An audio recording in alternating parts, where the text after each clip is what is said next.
subsidi pupuk itu tidak kepada orangnya, bukan pada Daryono, Hamid, Hasan, Budi, bukan, tapi di... Syadaralun, Wakil Menteri Pertanian Sudaryono melakukan kunjungan kerja ke PT PIM di Krunggegeh, Kecamatan Dewantara, Aceh Utara, guna memantau langsung mekanisme dan proses penyediaan pupuk kepada para petani agar sesuai dan tepat sasaran pada Senin 12 Agustus 2024.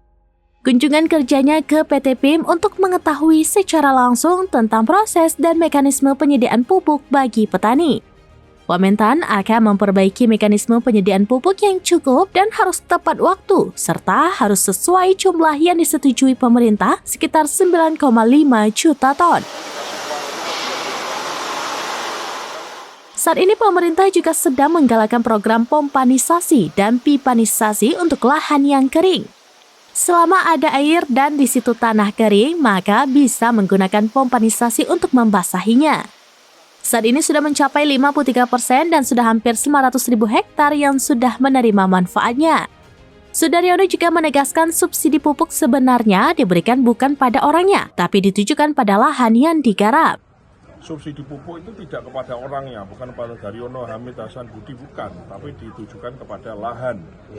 Lahan itu kan bisa yang garap, lahannya punya Hamid, tapi yang garap namanya Agus. Nah, jadi pupuk subsidinya harus ditujukan kepada Agus yang garap. Itu kita dari 7,4 lahan sawah kita sudah berhasil kita gambar poligon dari satelit.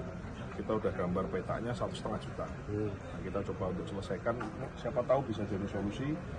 Ya kita tentu bukan terus itu yang benar sah 100% pasti benar itu, tapi tentu menjadi subject to discuss dengan Pupuk Indonesia, dengan pihak-pihak terkait ya, khusus termasuk juga dari pihak yang menganggarkan yaitu Kementerian Keuangan. Tadi kebijakannya. Dari Loksmawe, Zaki Mubarak, Serambinas.com. Download Tribun X sekarang.